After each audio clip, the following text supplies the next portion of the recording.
Que atire a primeira pedra quem trabalha com hospedagem e não recebe cancelamento de reserva. Na aula de hoje você vai entender por que cancelamento de reserva é ruim para o seu negócio, quais são os principais motivos e o que depende de você, o que você pode fazer para diminuir a quantidade de reservas canceladas. Então vamos lá?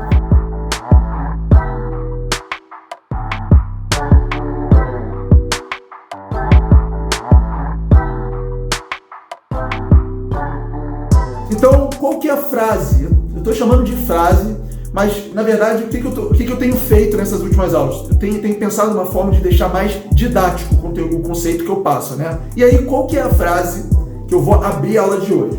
Se é que é uma frase.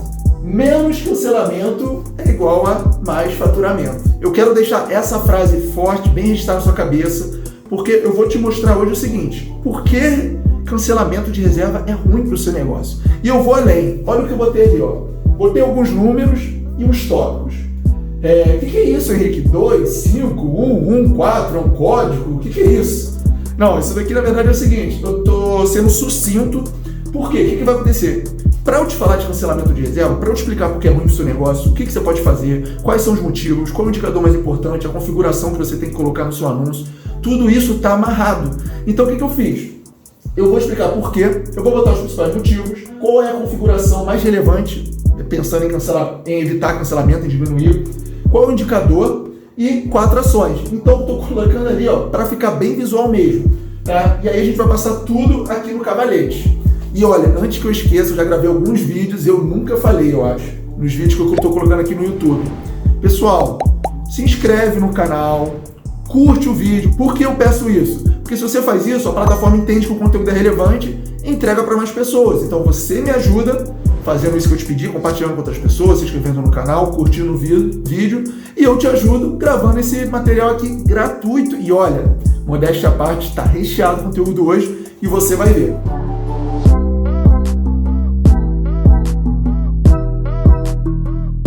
Então, para começar é o seguinte, Henrique, mas por que cancelamento é ruim? Porque você pode ouvir o anfitrião, o administrador de pousada falar o seguinte, mas quando eu tenho cancelamento, logo na sequência, 1, 2 dias, enfim, um tempo depois, eu recebo uma reserva até melhor que antes. Então, para mim, cancelamento não é necessariamente ruim. Então, vamos lá, eu vou te explicar por que cancelamento é ruim. Só que eu mudei a pergunta. Eu botei aqui, por que reduzir cancelamento de reservas? Ou, em outras palavras, por que cancelamento de reservas é ruim para o seu negócio? Tem 2 pontos aqui, tá? O primeiro ponto foi o que eu chamei de custo barra prejuízo. E eu vou te explicar, porque aqui está muito seco, aqui não dá para entender o que eu quero dizer. Quando você recebe uma reserva, o seu calendário fica bloqueado. Se o seu calendário fica bloqueado, pessoas potencialmente interessadas em reservar a sua acomodação não puderam porque tinha uma reserva bloqueando, tá certo? Então, do tempo que a reserva é realizada, a partir dali que o calendário está bloqueado, você tem um custo que eu gosto de chamar de custo de oportunidade. O que é custo de oportunidade? São, no caso de aluguel de temporário de pousada, as reservas que você está deixando de ganhar porque ele já está bloqueado. Eu chamo de custo de oportunidade por quê? Primeiro que não é um custo visível, você não consegue enxergar, você não consegue mensurar. Mas assim, certamente algumas oportunidades ali passaram e algumas pessoas que poderiam reservar não puderam porque não visualizaram o seu anúncio, porque ele estava bloqueado. Então tem um custo invisível que eu chamo de custo oportunidade. E tem também o custo operacional. Por que o custo operacional? Porque uma reserva não é só reserva, não é o tempo da reserva em si, enquanto o hóspede está lá. A reserva é consulta, são as dúvidas dos hóspedes. Muitas vezes, essa pessoa que fica respondendo é você próprio, eu sei disso. Mas isso tudo é um custo, porque tem que ter alguém para atender o hóspede, para tirar as dúvidas, para mandar as informações, para dar suporte. Então, mesmo que a reserva não seja iniciada, mesmo nesse tempo pré-reserva, por mais que ela seja cancelada, você tem um custo operacional, você tem que dar atendimento, tá? Isso tem que entrar na conta. Então aqui a gente tem 2 custos, custo de oportunidade, que é invisível, e custo operacional. É difícil de calcular? Mas isso é um custo, você tem que ter alguém, nem que seja você, para ficar atendendo essa pessoa, tá certo? Então, você tem esses 2 custos. E por fim, o que pode acontecer? Você pode, suponha que você tem uma reserva, e aí depois de muito tempo ela é cancelada. Você corre um risco de ficar com aquele período ocioso. E aí, isso poderia sim caracterizar como um prejuízo. Você está deixando de faturar por aqueles dias. tá certo? Ou pelo menos os dias que ficarem disponíveis, porque a reserva foi cancelada. Eu sei que, dependendo da política de cancelamento, você vai ter direito a um valor da reserva, né? Dependendo da plataforma, como você configurou, tudo bem. Isso não exime a sua acomodação do risco de algumas diárias passarem em branco porque a reserva foi cancelada. E isso sim caracterizaria prejuízo. Na verdade não é nem prejuízo, mas você está deixando de faturar. E de certa forma, dependendo do seu ponto de vista, da sua interpretação, é um prejuízo sim, tá? Então, a primeira coisa é custo e prejuízo. Custo operacional, custo de oportunidade e o prejuízo com diárias ociosas. Então, ali são 3 motivos em um, tá certo? E o segundo é o seguinte, é o algoritmo. E isso eu tento sempre colocar na cabeça dos administradores de acomodações, sejam anfitriões, seja de pousadas. O que acontece? Quem são os nossos melhores amigos? Vamos dizer assim, são os anúncios, são as plataformas que podem dar projeção, porque as plataformas elas têm investimento pesado em marketing, no algoritmo, numa fácil navegabilidade, em deixá-la bem intuitiva, enfim, é questão de segurança. As plataformas OTAs, o Airbnb, TripAdvisor, Booking, Hotels.com, Expedia, Vrbo, todas elas investem pesado em tecnologia e no marketing. Para quê? Para conseguir mais pessoas que façam reserva por lá.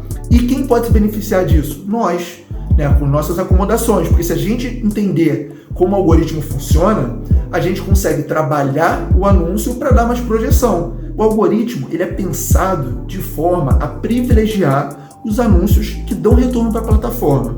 Só que qual que é o ponto? Se o seu anúncio, se a acomodação, a pousada, né, o prédio, apartamento, seja o que for, a sua hospedagem tem um nível de cancelamento alto, o que o algoritmo vai entender disso? Olha, essa propriedade as pessoas reservam, mas cancelam.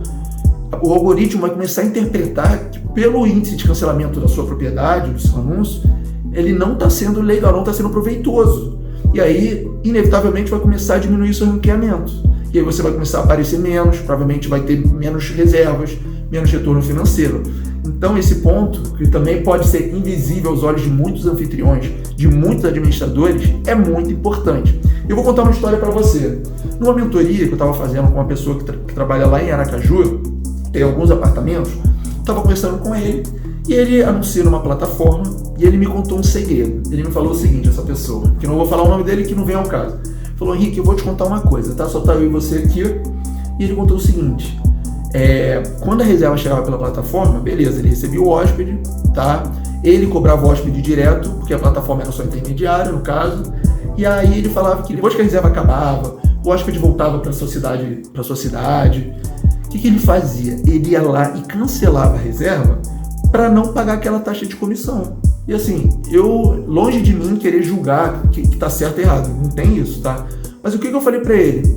Ô fulano, olha só, isso é péssimo. Você tá dando um tiro no seu pé sem enxergar. Você tá dando sinais de fumaça pro algoritmo que sua propriedade não vinga as reservas. Isso daí só vai voltar contra você. E aí o seu parceiro, que está dando um monte de reserva para você, vai começar a interpretar que você não é um bom parceiro para ele. E o que vai acontecer com o seu anúncio? Vai ter menos projeção, você vai ter menos reserva, vai ter que baixar preço, não vai ter resultado. Isso vai voltar num problema muito grande no futuro. É importante eu ter essa explicação aqui com você, porque o cancelamento para o algoritmo não é legal. Eu não estou falando que você tem que se desesperar todo cancelamento que o seu anúncio tiver. Não é isso, tá? Mas agora, certamente não é métrica preferida do algoritmo, tá certo? Então eu acabei de falar os 2 porquês cancelamento de reserva é ruim, é prejudicial para o seu negócio. Mas não adianta só ficar na explicaçãozinha, né? E agora nós vamos falar do quê? Dos motivos. Quais são os principais motivos de cancelamento de reservas por parte dos hóspedes? Agora que a gente já entendeu o porquê cancelamento de reserva não é bom para o nosso negócio, vamos para os motivos. Quais são os principais motivos de cancelamento por parte dos hóspedes? Vamos a eles. Como eu coloquei ali, ó, são 5 motivos, tá? E esses são os principais motivos. E eu vou passar um a um com você para a gente ter uma contextualização, até porque isso vai ser importante para a continuidade aqui da aula. Vamos lá. Primeiro motivo é o seguinte, imprevisto. Imprevisto é um motivo que ninguém tem como controlar.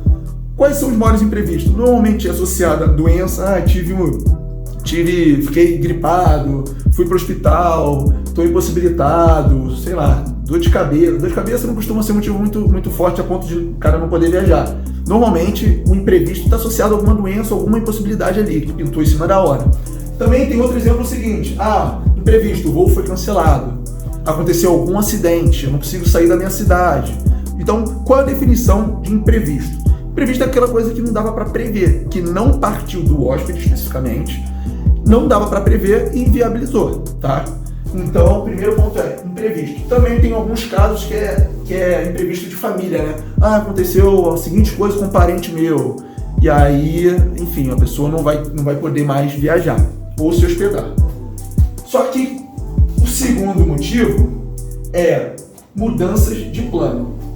Mudanças de plano pode se confundir um pouco com imprevisto, mas o que acontece? Imprevisto, sim, não depende do hóspede. Aconteceu, estava fora do controle dele. Mudança de plano, normalmente, é uma decisão dele. Então, o que é a mudança de plano? Ele estava com uma prioridade, aí depois está com outra. A viagem ia ser para curtir, e aí agora só está chovendo, ele não vai mais querer viajar. Assim, mudança de plano, por mais que possa parecer se confundir com um imprevisto, na verdade, mudança de plano é uma decisão racional do cliente. Ele mudou os planos, ele estava com uma decisão e aí achou que era melhor seguir por outro caminho. Isso é mudança de plano, né? O que é importante saber é o seguinte, é que mudança de plano é uma decisão mais racional, uma decisão que parte do cliente. Ele escolheu ir para o outro caminho. Imprevisto é uma coisa externa que não depende da decisão dele. O que pode acontecer é, por conta de um imprevisto, o cliente ter uma mudança de plano, né? Então, por exemplo, se um familiar passa mal, se ele tem que cuidar de algum parente, aconteceu um imprevisto e ele mudou os planos. Agora, tem um imprevisto que ele ia de avião, o voo foi cancelado. Isso não depende dele, tá? Então, qual é a conclusão que a gente chega aqui? Imprevisto não é a mesma coisa que mudança de plano, são dois motivos diferentes, mas, por conta de um imprevisto, o cliente pode ter uma mudança de plano, tá bom? Então, são dois fatores e assim, o primeiro não depende do cliente. O segundo ainda depende porque é uma tomada de decisão, tá? Terceiro, preço ou condições. Preço ou condições é o seguinte, o hóspede fez uma reserva, por exemplo, na sua acomodação. E aí vamos supor que passe um tempo, né? A reserva ainda não aconteceu e você baixa o preço, porque está com uma procura pequena, enfim. Só que o hóspede, ele está atento. Aí vamos supor que ele faça uma outra procura e repare que você baixou o preço. Você concorda comigo que ele pode interpretar isso negativamente? Pô, eu faço a reserva por valor tal, passa um tempo, tá valor X. É esquisito. Na cabeça dele pode não fazer sentido. Eu sei que isso faz parte do negócio, a gente tem poder de mudar o preço da diária, é a dinâmica conforme a oferta e a procura, tem várias variáveis, é ótimo, né? Mas tem vários fatores que impactam o valor da diária. Eu sei disso, provavelmente você também sabe disso. Se você não sabe, tem um vídeo que eu gravei sobre estratégia de precificação, recomendo, viu? Até explicar que focinho de porco não é tomada, a gente não tem nenhuma certeza como o hóspede vai lidar com aquilo. Então, preço ou condição é quando tem alguma alteração, você baixa o preço, e aí são três possíveis cenários, se o hóspede viu que você baixou o preço. Ou ele deixa a reserva, o que é improvável, porque ele viu que você baixou o preço, ou ele cancela a reserva e faz de novo a reserva pelo preço mais baixo, claro, se a política de cancelamento não cobrar ele, ou ele cancela a reserva e vai fazer em outro lugar, porque às vezes ele até se sentiu prejudicado de certa forma. Pô, faça a reserva há um tempão, e aí chegando próximo tá mais barato. Eu não acho isso justo, aí vai lá e faz em outro lugar. Isso pode acontecer. Condição, o exemplo que eu pensei aqui é a condição de pagamento. Então vamos supor o seguinte, o cliente quer pagar por transferência. E aí no Airbnb, por exemplo, você sabe que só pode pagar por cartão de crédito. E aí o cliente quer pagar por transferência. Aí vamos supor que ele fez a reserva na sua acomodação no Airbnb. Mas aí depois, sei lá, em outra plataforma, ele encontra a sua acomodação ou alguma outra e a outra plataforma aceita transferência. Aí ele cancela a no Airbnb, por exemplo, para fazer da condição preferencial para ele. Que nesse caso aqui do exemplo que eu usei, é o pagamento por transferência bancária, em vez de cartão de crédito. Por exemplo só, tá? O que é importante saber aqui é que esses fatores podem impactar e podem levar a um cancelamento de reserva, tá certo? O quarto motivo é o seguinte, e esse motivo aqui é o que eu acho que merece mais atenção da gente, você vai entender por que eu estou falando isso. O quarto motivo é quebra de expectativa. O que é quebra de expectativa? É o famoso, mas eu achei que... 3 pontinhos. Como assim, Henrique? Explica melhor isso para eu entender. Vamos lá. Você concorda que dificilmente o seu hóspede vai saber todas as regras e tudo que é permitido e o que não é permitido em uma acomodação? Porque o que acontece? Quando você vai para um hotel, uma rede de hotéis, normalmente o hotel tem um padrão. Mas no caso de aluguel de temporada, por exemplo, cada apartamento, cada acomodação tem uma regra. Então, o que é quebra de expectativa? E quebra de expectativa é o seguinte, é aquele famoso, mas eu pensei que era assim, mas não é assado. É o hóspede achar uma coisa e não é bem da forma que ele achou. Vou dar uns exemplos práticos aqui para você. Tem um condomínio que eu administro 3 imóveis, 3 apartamentos, que ele pede atestado para piscina. E aí na hora que o hóspede faz a reserva, se ele não lê a descrição do anúncio, ele não vai saber, certo? E aí, o que acontece? Quando ele faz a reserva, eu envio todas as informações novamente, né? Todas as regras, já para ele estar ciente. E aí, vamos supor que ele não leu na descrição do anúncio, e aí fez a reserva e viu, né? Que estava dizendo lá que tinha que ter atestado. Ele, mas não tem condição de eu ter atestado, não tem tempo para ir para o médico. Você concorda comigo que ele pode ir lá e cancelar? Porque ele viu a foto da piscina, não leu a descrição, fez a reserva, aí depois que recebeu a reserva, viu a regra que precisa de atestado, porque o condomínio pede inclusive para morador, mas ele não quer levar atestado, não conhece médico, não tem tempo, enfim. Ele pode cancelar, você tá entendendo? Isso é uma quebra de expectativa. Tem alguns outros exemplos. O cara fez a reserva, o cara é fumante. Aí ele não se atentou, porque, convenhamos, no anúncio são muitas informações. Se pode pet, se não pode pet, se pode fumar, se não pode, se tem varanda, se não tem, coisas de segurança, monóxido de carbono, é muita informação. Então assim, se você parar para pensar que antes de realizar uma reserva, o cliente, o hóspede, o viajante faz várias buscas, dá para aceitar que é plausível ele não ficar vendo informação por informação de cada anúncio que ele pesquisa. A própria dinâmica ali na hora da pesquisa, dele levantar vários anúncios, os que eles mais gostam, para depois comparar. É complicado dele ficar vendo tintim por tintim. Então, assim, até dá para entender algumas informações passarem batidas. Mas o que pode acontecer, por exemplo? O cara é fumante. Aí ele reservou uma acomodação e aí depois ele foi ver que não podia fumar. Sabe essas coisas que na hora que ele vai fazer a reserva, ele não sabia, depois faz a reserva e tem uma quebra de expectativa. Ele fez a reserva e queria levar o cachorro. Aí depois que ele foi ver que não pode levar cachorro. E aí vai lá e cancela. Isso que eu chamo de quebra de expectativa. Outros exemplos bons aqui. Localização. O que acontece? Algumas acomodações só colocam o endereço exato depois que o cliente reserva. Por questões de golpe, para não deixar essa informação acessível para qualquer pessoa. Então tem uma forma de você configurar o seu anúncio que você só permite que a pessoa veja exatamente o endereço, rua e número, depois que a reserva é efetuada. O que pode acontecer? O cliente, quando está procurando, ele vê a região, achar que a região é boa para ele, às vezes ele quer ir andando para uma praia, para um ponto turístico, para um centro de convenções, para um lugar que vai ser um evento, e aí quando ele faz a reserva ele vê que não é tão perto assim ou como ele pensou, e ele vai lá e cancela. Então é isso que eu chamo de quebra de expectativa. Outra coisa, por exemplo, às vezes você coloca uma foto que pode induzir a opinião dele de um lugar que parecia um estacionamento e na verdade não podia usar, de uma churrasqueira lá, mas ele só pode usar se reservar com tanto tempo de antecedência, cheio de restrição. Sabe essas coisas que geram uma expectativa? O cliente, às vezes, leva o cliente a pensar uma coisa, mas ele não pode. Isso da churrasqueira me fez lembrar até também os apartamentos desse mesmo condomínio da piscina, que para usar a churrasqueira você tem que avisar com 7 dias antes, entendeu? E aí, vai que a reserva é feita com menos 7 dias de antecedência, porque nesse momento as reservas estão mais curtas mesmo. O que acontece? Uma quebra de expectativa. Às vezes o cliente pode reservar, cancelar, porque ele esperava uma coisa e não tem. Então isso é quebra de expectativa. E o interessante aqui é que a quebra de expectativa depende bastante do anfitrião, do administrador da acomodação, pousada, chalé, sítio, chácara, seja o que for. Então tem coisas que a gente pode fazer, tá certo? Só que isso, nas coisas que a gente pode fazer, eu vou entrar em ações, tá? Pra gente tratar, pra gente destrinchar melhor esse assunto, combinado? E por fim tem outros motivos. O que são outros motivos? Por exemplo, na Booking, você pode configurar a sua acomodação para que a pessoa possa fazer a reserva sem pré-pagamento. O que isso implica? Isso implica no seguinte: se você coloca essa política, o hóspede pode reservar sem pagar, o que pode acontecer é o seguinte: o hóspede pode reservar porque ele não precisa pagar, então às vezes ele nem está muito afim de viajar, mas ele faz a reserva lá. E aí ele às vezes até esquece porque ele não precisou pagar, o dele não está na reta, entendeu?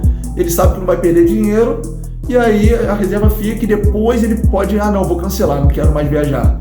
Isso acontece muito. Agora, todos os imóveis que eu administro na Booking são por pagamento pela própria Booking, mas até pouco tempo atrás, eu que tinha que fazer a cobrança de reservas pela plataforma. E aí, se você não ficar em cima do hóspede, o hóspede às vezes não paga, não lembra e fica por isso mesmo. Ele sabe que não vai precisar pagar, não sai prejudicado. Quem fica prejudicado é você, sua acomodação, porque o calendário ficou bloqueado e aquilo que eu te falei, custo de oportunidade, custo operacional, podendo caracterizar realmente prejuízo, e a cereja do bolo ainda é aquilo que eu falei do algoritmo, né? Que não é a métrica preferida do algoritmo. O cancelamento não é bom nesse sentido. E esses são outros motivos. Outra coisa que eu coloquei de outros motivos é assim, quando o cliente faz a reserva na sua acomodação, por exemplo, e aí depois ele acha uma opção que no ponto de vista dele é melhor. E aí ele cancela no seu e vai para outra opção. Às vezes o que acontece é, o hóspede reservou a sua acomodação, mas ele até tinha umas outras opções que ele preferiria. E aí essas outras opções, quando ele procurou, estavam ocupadas, estavam reservadas, aí ele reservou na sua. Só que por algum motivo, as opções que ele mais gostou, o calendário ficou disponível, e aí ele cancela na sua e reserva aonde ele preferiu, tá? Na preferência número 1, 2 dele. Isso eu chamei de outros motivos.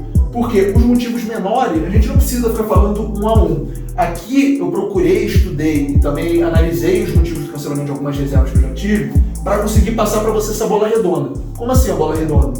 Os principais motivos de cancelamento. Porque o que eu acredito? Que a gente tendo essa visão, a gente conseguindo enxergar, você consegue começar a entender a melhor forma de trabalhar isso. E eu vou te ajudar. Porque olha só, agora a gente acabou de tratar os 5 motivos. Só que, olha que interessante, tem uma configuração que só depende de você no seu anúncio, um indicador que diz muito sobre os cancelamentos. E aqui a gente vai começar a chegar a algumas conclusões que eu te garanto que vai abrir sua cabeça sobre esse assunto. Vamos a elas? É o seguinte, qual que é a configuração mais relevante quando a gente fala de cancelamento de reserva? O nome dessa configuração é política, ou política de reserva, ou política de cancelamento. E aqui tem muitas considerações que a gente deve fazer, tá? O que acontece? Por que a política é tão importante? E a política é tão importante pelo seguinte, é através da política de cancelamento de reserva, chame como quiser, que você consegue equilibrar o interesse. Qual que é o seu interesse? O seu interesse é que o hóspede faça uma reserva e ele cumpra a reserva. Caso ele não cumpra a reserva, ele vai ter alguma penalização sobre isso. O seu interesse é esse. Afinal de contas, você não quer ter um prejuízo financeiro, tá certo? E aí, a política de reserva, ela condiciona, ela coloca condições para que você evite ter esse prejuízo. Só que ao mesmo tempo, também tem a ótica de quem está fazendo a reserva, a ótica do cliente. O que o cliente quer? Ele quer as melhores condições. A melhor condição para ele é fazer uma reserva. Caso ele tenha uma mudança de planos, caso ele queira alterar alguma coisa, ele pode alterar. Só que a grande sacada da política é exatamente conciliar os dois interesses, o interesse dos dois lados da moeda. Ou seja, você que quer que ele cumpra a reserva e ele, caso ele precise alterar e fazer alguma modificação. E aí, a inteligência da política é exatamente condicionar isso. Como que você condiciona? Colocando valores e colocando prazo. Então, a política de cancelamento, ela é a balança, a gangorra de interesses. Então, essa explicação é para você entender por que existe a política e a importância da política. E aí, o que mais é importante você saber sobre a política? O que eu reparo com a maioria dos anfitriões e também administradores de pousada? As pessoas que trabalham, né, com hospedagem costumam ser muito apegadas. Apegadas porque às vezes o imóvel é delas ou porque a pousada passou de família. Enfim, independente do motivo que seja, o ponto é que as pessoas que administram, que trabalham com hospedagem, costumam olhar muito para o lado delas. E muitas das vezes, o que é melhor para elas não é melhor para os clientes. E a política, eu consigo enxergar em muitas situações que é um dos principais motivos por estar com pouca reserva, por não estar conseguindo explorar o máximo da acomodação. Então, a política é algo muito importante porque quando você coloca as cartas na mesa, quando você estabelece as regras do jogo, com a política você está dizendo o seguinte para o seu cliente: essas daqui são as minhas condições. muitas das vezes eu vejo que essas condições estabelecidas pelo proprietário ou pelo administrador só são boas para ele. E se não for boa para os clientes não vão querer reservar. É importante você entender o motivo da existência de política, conseguir enxergar de um ponto de vista mais amplo, mais externo do que ali na rotina, simplesmente apertar um botão, deixar a política e não alterar. O coronavírus foi um bom exemplo de momento que os anfitriões e administradores tiveram que se movimentar e flexibilizar a política, porque senão não ia vingar o negócio. Então, na maior parte dos casos, né? Então, é importante você entender que a política é o equilíbrio de interesses dos dois lados da moeda, de quem administra o negócio e de quem quer reservar. A segunda coisa é o seguinte, e é muito importante, é o que eu chamo de ônus do risco de cancelamento. O que é o ônus do risco de cancelamento? Quando uma reserva é efetuada, quando uma reserva é realizada, são dois caminhos possíveis. Ou a reserva vai acontecer, ou a reserva vai ser cancelada, tá certo? Só que, se ela for cancelada, a grande pergunta é, quem vai arcar com o ônus do cancelamento? A acomodação vai deixar o cliente cancelar e vai ficar por isso mesmo? Ou o cliente vai pagar uma parte ou a totalidade e vai cancelar? A política é inteligente também porque define quem fica com esse ônus, quem fica com esse abacaxi na mão, vamos dizer assim. E tem algumas políticas inteligentes. Por que inteligente? Porque a gente como anfitrião, a gente como administrador, consegue transferir o ônus, transferir o abacaxi para a mão do cliente, para a mão de quem reserva. E como isso? Eu vou te explicar. No Airbnb, por exemplo, tem uma opção que é assim, política moderada. Política moderada, você bem me quer conhecer, que o cliente pode cancelar sem prejuízo se ele fizer o cancelamento com mais de 5 dias de antecedência. Então, qual que é a sacada aqui? Na hora do cliente reservar uma acomodação, pode aparecer duas opções para ele. Aí, voltando ao exemplo da moderada que eu acabei de falar, ele pode reservar a acomodação que eu administro, por exemplo, pelo preço X, escolhendo a política moderada, ou ele pode reservar escolhendo a política não reembolsável por um preço menor que X, que eu dou um desconto de 10%. Então, o que eu estou fazendo com o cliente nesse momento? Eu estou dando o ônus, a decisão para ele. Na verdade, eu estou falando para ele o seguinte, você quer pagar um valor menor e se você quiser cancelar, cancelou, você não vai ter o valor de volta, ou você prefere pagar mais caro e aí beleza, se você quiser cancelar, você pode cancelar de graça até 5 dias antes. E aí na hora ele tem que tomar uma decisão ali, porque naquele momento o cliente pensa, ele tem que tomar essa decisão, porque essa decisão vai custar dinheiro. Então o ônus do risco está na mão do cliente, do hóspede, do viajante. Você configurando dessa forma, você passa isso para ele. Porque a partir do momento que, por exemplo, você coloca uma política flexível, que o hóspede pode cancelar faltando 2 dias para o check-in, o ônus está para você, que se ele cancelar, cancelou, você vai ficar teoricamente na mão. Então, se você coloca essa opção, ele escolhe, ele vai pensar 2 vezes, porque isso mexe no bolso dele. Ele vai pensar, pago mais, podendo cancelar com mais flexibilidade, ou pago menos, porque eu sei que eu vou viajar e eu estou dando a certeza aqui. Então, dessa forma, você administrador, você anfitrião, tira o ônus do risco de cancelamento das suas costas. Tira esse abacaxi da sua mão, tá certo? Então, isso é importante. Esses 2 assuntos que explicam a importância e qual o motivo da existência das políticas, tá certo? E agora, indicador. Isso é super interessante quando a gente está falando de cancelamento, você vai entender por quê. O indicador mais importante, quando a gente trata de cancelamento, chama janela de reserva. Janela de reserva é a distância do momento da reserva, do dia que a reserva foi realizada, para o dia de entrada, para o dia de check-in. Esses dias de diferença, tá? E por que ela é relevante quando a gente fala de política de cancelamento? Porque é o seguinte, quanto maior for a janela de reserva, ou seja, quanto mais distante da data de check-in, da data de entrada, a reserva for realizada, quanto maior for a janela de reserva, maior é a possibilidade dela ser cancelada. Por que isso? Porque você pensa comigo, quais são os motivos de cancelamento? Mudança de plano, imprevisto, aquilo que eu falei da variação do preço. Se a pessoa faz a reserva com mais antecedência, mais distante do check-in, você concorda comigo que a possibilidade, a probabilidade de acontecer um imprevisto, uma mudança de plano é maior?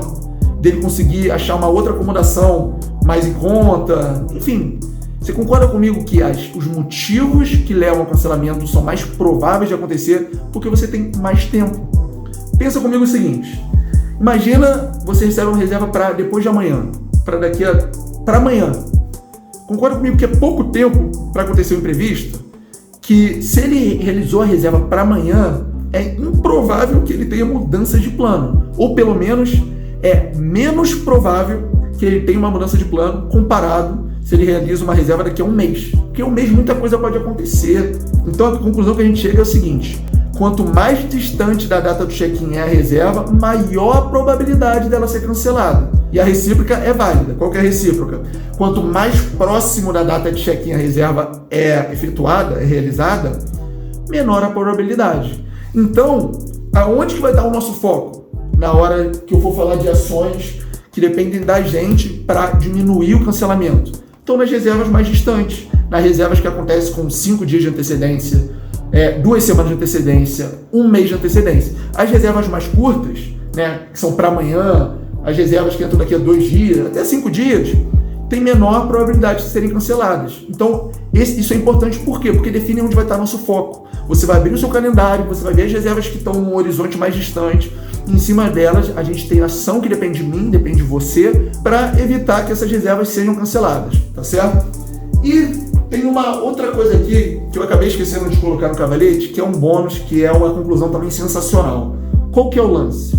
Quanto maior é o valor da diária, ou seja, quanto mais caro o hóspede paga uma reserva, menor a probabilidade dele cancelar.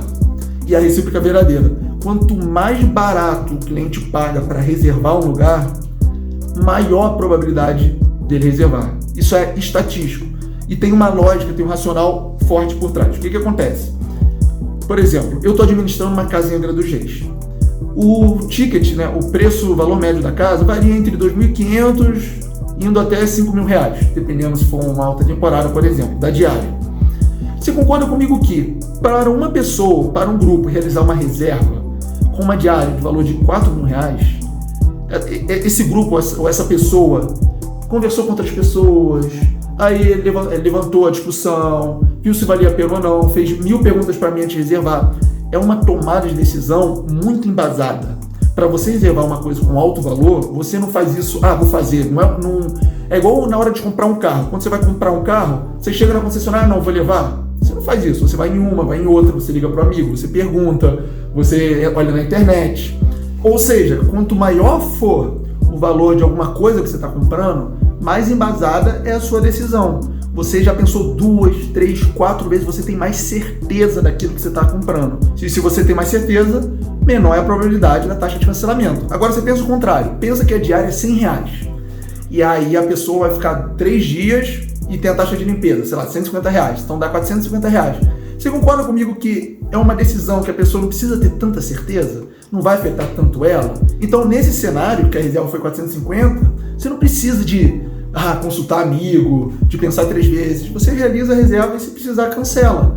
Porque não é uma tomada de decisão que vai mudar muito dependendo da sua situação financeira.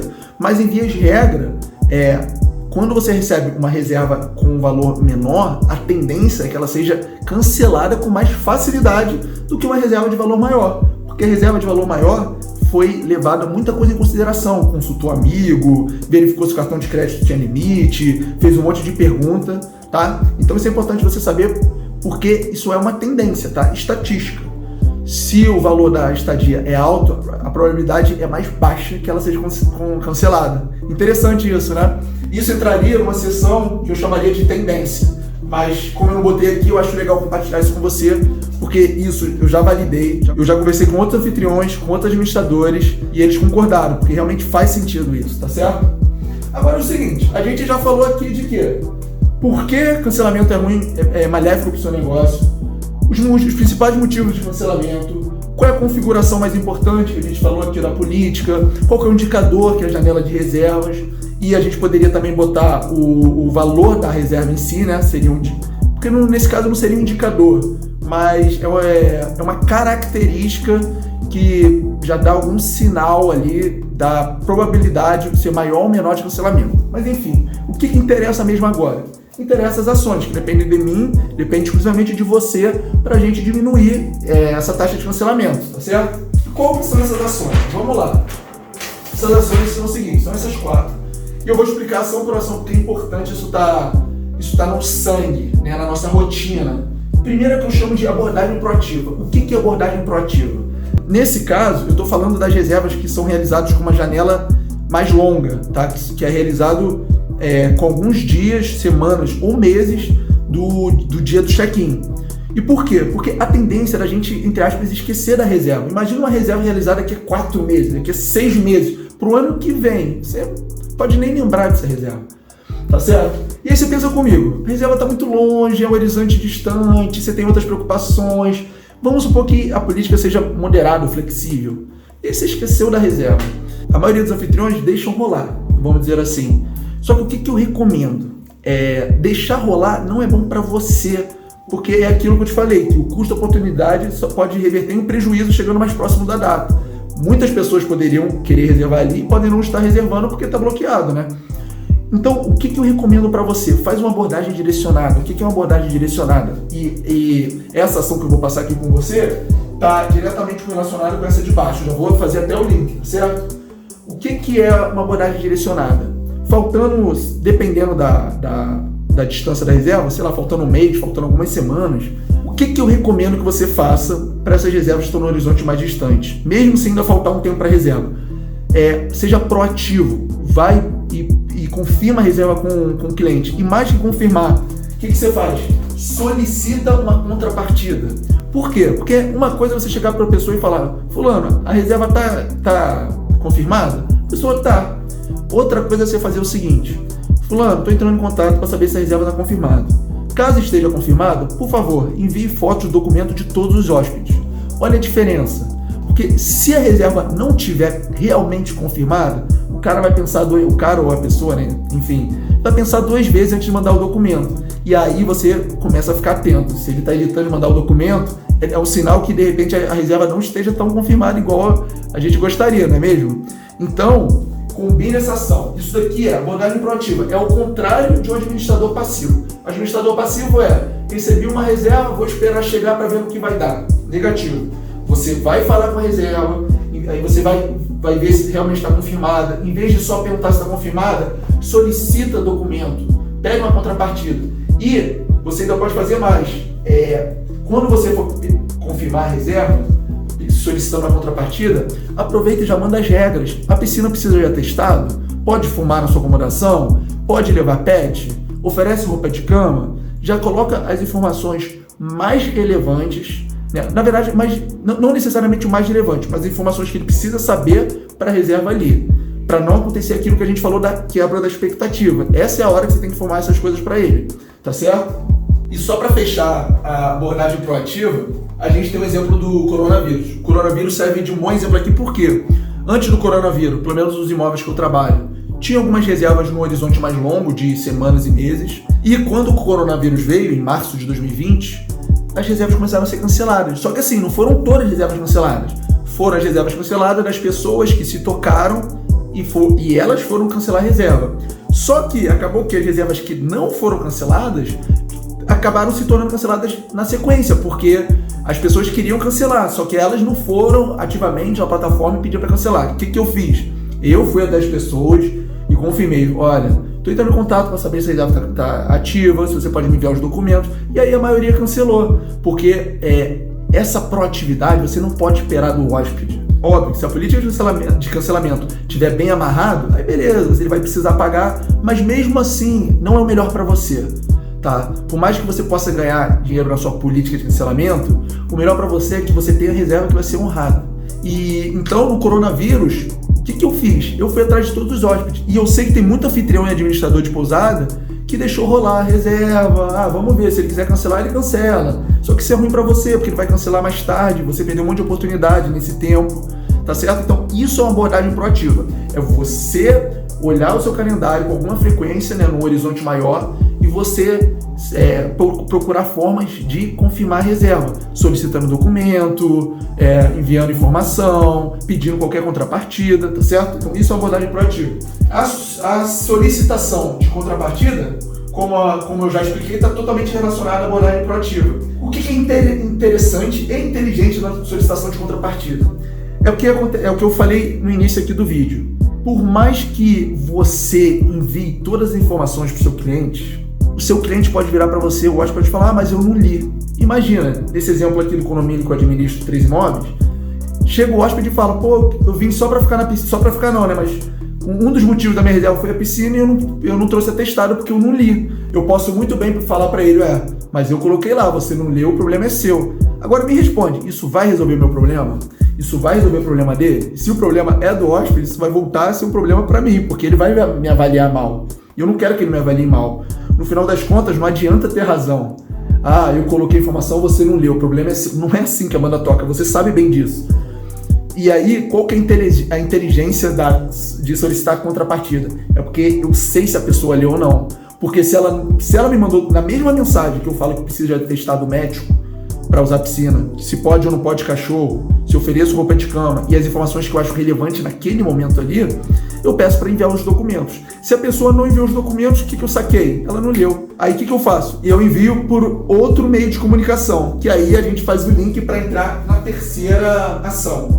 O que é a terceira ação? Comunicação assertiva. Mas o que é comunicação assertiva, Henrique? É muito genérico, assim é muito fácil. Calma, vamos lá. Comunicação assertiva tem alguns pontos. O primeiro deles é o seguinte, o seu trabalho como administrador de acomodação é filtrar a informação. Nem toda informação é importante. Eu vou te dar um exemplo. Se você trabalha com aluguel de temporada, você poderia muito bem, por exemplo, anexar a convenção do condomínio, anexar o regimento interno. Você acha que alguém vai ler? Ninguém vai ler. Às vezes você que é o dono, o proprietário do apartamento, o administrador, você não lê. Tá certo? Então, você tem que pegar o que é relevante, o que realmente o prédio ali pede para fazer, as regras mais importantes, pode ou não pode cachorro, pode ou não pode fumar, pode entrar sem camisa, aonde que é o elevador de serviço. Você tem que pegar as informações mais relevantes e você tem que filtrar. Beleza, primeira coisa. Segunda coisa, você tem que pegar as etapas da hospedagem. O que são etapas da hospedagem? A pessoa fez a reserva, depois tem o check-in, depois tem a reserva em si, depois tem o check-out. Você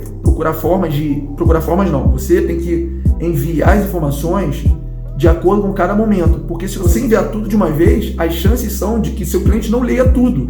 É muita informação para um momento só. Então, qual que é a sacada aqui? A sacada é você, depois de filtrar as informações, enviar as informações em momentos pertinentes. Então, o hóspede fez a reserva. Eu já enviei a informação que ele precisa de atestado para a piscina. E aí, faltando alguns dias para o check-in, aí eu envio os pontos de interesse. Porque o que eu entendo? No momento da reserva, não é tão relevante ele saber os pontos de interesse.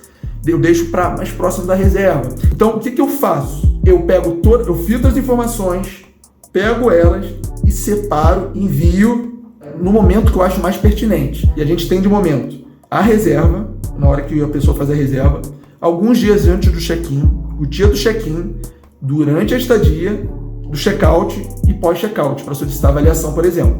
Então, a grande sacada aqui é essa. Primeiro, filtrar a informação e depois enviar de acordo com o momento mais pertinente. Porque assim aumenta a possibilidade do cliente ler.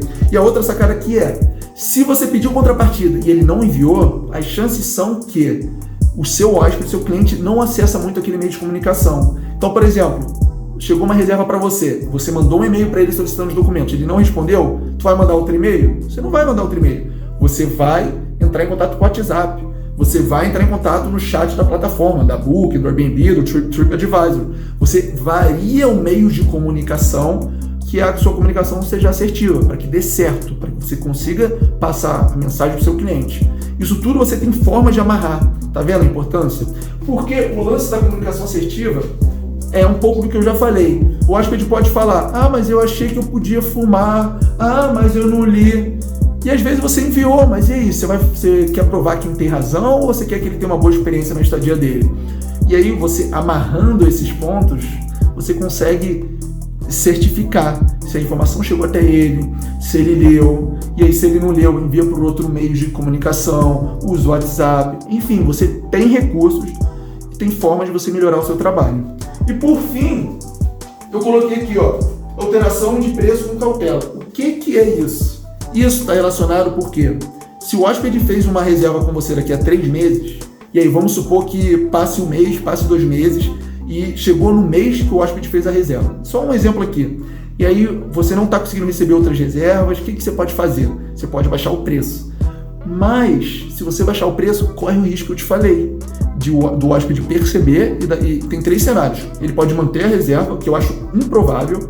Ele pode cancelar a reserva e fazer uma nova reserva, porque o preço está mais baixo, dependendo de como for a política de cancelamento. Eu sei que tem isso, mas pode acontecer. Ou ele pode cancelar a reserva na sua acomodação porque ele se sentiu ofendido de alguma forma, porque ele reservou mais caro e agora está mais barato, e fazer em outra acomodação. Então, assim, você corre esse risco. E aqui, o que eu recomendo? É para atualizar preço? É lógico que é. A gente que trabalha sabe que é. O que manda é oferta e procura, tem variáveis que impactam, às vezes o preço sobe, às vezes o preço baixa. Eu não estou falando para você não alterar o preço, isso é a dinâmica do negócio, isso faz parte. O que eu estou falando para você é alteração com cautela. Quando você for alterar, procura alterar um período específico, em vez de alterar, sei lá, o semestre inteiro. Altera de forma mais pontual, de forma mais inteligente, que faça sentido, tá? Porque é o que eu te falo, tem algumas coisas que são invisíveis aos olhos dos anfitriões e de quem administra. Você pode não saber os motivos do cancelamento que você está recebendo, mas pode ser por isso sim, tá certo? Se você diminuir o preço e o hóspede perceber isso, e tem hóspede que fica ali, que pesquisa, que é mais chato nesse sentido, com todo o direito, com toda a razão. Agora, se tem coisas que dependem da gente, do nosso trabalho, eu tô aqui para te ajudar, tá certo? E com essa eu termino as 4 ações que dependem de mim, de você e dos administradores e anfitriões para a gente conseguir reduzir os cancelamentos. E reduzir cancelamento é o quê?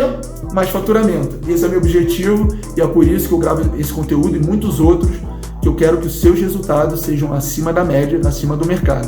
Então quero agradecer a sua participação. Se puder enviar esse conteúdo para outro anfitrião, para outro administrador, você vai estar me ajudando e eu vou ser eternamente grato. E eu espero te ver na próxima quinta-feira, no próximo vídeo. Forte abraço, até a próxima!